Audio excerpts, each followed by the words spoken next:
Please subscribe to our channel.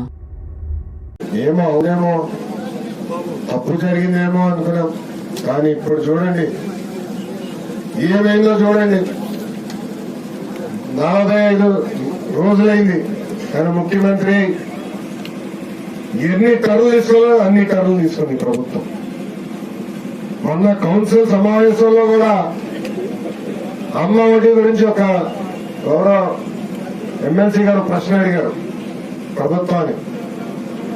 అయ్యా, అమ్మ ఒడి మీరు ప్రభుత్వ పాఠశాలలకు ఇస్తున్నారా లేదంటే ప్రైవేట్ పాఠశాలలకు ఇస్తున్నారని ఆ ఎమ్మెల్సీ గారు అడిగితే అక్కడున్న మంత్రి గారి నుంచి తెలుగుదేశం పార్టీ దీనిపైన స్పందించాలని చెప్పారు. హామీ ఇచ్చిందేమో వైకాపా వాళ్ళ నాయకుడు ఊరూరు తిరుగుతూ చెప్పారు అమ్మ ఒడి అని చెప్పారు. ఎవరికి ఇవ్వాలో వాళ్ళ మంత్రులకి తెలియదు. మళ్ళీ తెలుగుదేశం పార్టీని అడుగుతారు. అర్జున్ గారు ఆ రోజు మీరు కూడా ఉన్నారు, ఇద్దరు పక్క గురించి నేను నవ్వుకున్నారు. అర్థంలా మమ్మల్ని ఎందుకు అడుగుతున్నారు, మేము చెప్పలేదు అమ్మ ఒడి గురించి అంటే. ఎంత అవగాహన లేని ప్రభుత్వం ఇదని ఒక్కసారి ఆలోచించారు.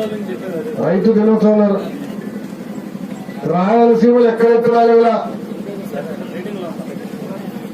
2014 చూసాం పేపర్లో.